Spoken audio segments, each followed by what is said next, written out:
Sarah, je prévois acheter le nouveau Toyota Land Cruiser hybride. On va payer cher. En tout cas, j'ai toujours eu des RAV4. Hey boy, OK? C'est une swing, comme on dirait. Oui.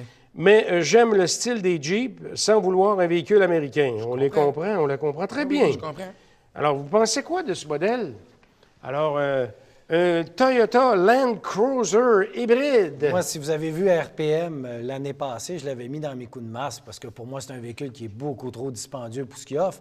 On se paye une version de base qui a des sièges à ajustement manuel, manque d'équipement pour le prix qu'on nous vend ça. Oui, côté design, pour ce qui rappelle, Mécanique mais c'est aussi. affreusement cher. Puis la seule mécanique disponible, c'est le hybride. Puis on sait qu'il y a eu des enjeux avec cette même mécanique-là dans d'autres modèles Toyota.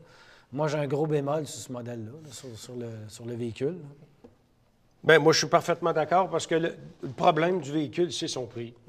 C'est son prix. Puis les modèles de base, même à un prix très élevé, comme tu viens de le dire, les équipements de base, c'est vraiment de base. Oui. Puis l'intérieur est plastifié. Non, c'est pas. bon. En même temps, la personne dit qu'elle recherche un style un peu comme un Jeep. Je comprends l'idée d'aller vers là aussi. Il faut savoir que, tu sais, on parle du prix depuis tantôt, puis je vous rejoins, là, je suis vraiment d'accord avec vous, mais le Land Cruiser a un avantage que les autres n'auront peut-être pas. C'est une valeur de revente qui va être extraordinaire. Là. Genre de produit qui va conserver sa valeur vraiment beaucoup sur Ben, le marché. pourquoi pas un Forerunner?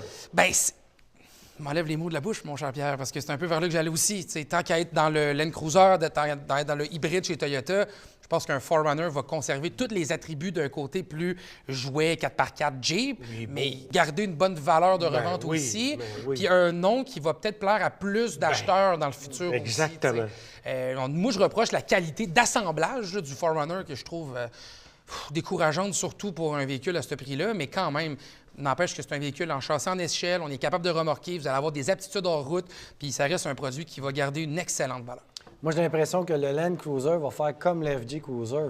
Sa valeur de revente va exploser quand ils vont arrêter de le faire. Ouais. Oui, tu avais Ouais. exactement ça avec le FJ Cruiser. Ouais. Ça avait à peu près, ça avait une bonne valeur de revente, mais rien d'exceptionnel. Dès qu'ils l'ont arrêté, quelques années après, les gens couraient après ça. Et là, ça a fait ça. Il va arriver pareil avec le FJ Oui, Cruiser. parce que là, on a le Forerunner, on a le Land Cruiser, Ouais. puis on a l'autre, c'est lequel donc? Le Grand Highlander, le Highlander, on a le Sequoia. C'est ça, le Sequoia. Ça fait quand même pas mal de monde dans la même dalle. Oui, oui, vraiment. Je pense que le classique est toujours une option plus réaliste et Valeur plus sûre. intéressante au niveau de la valeur.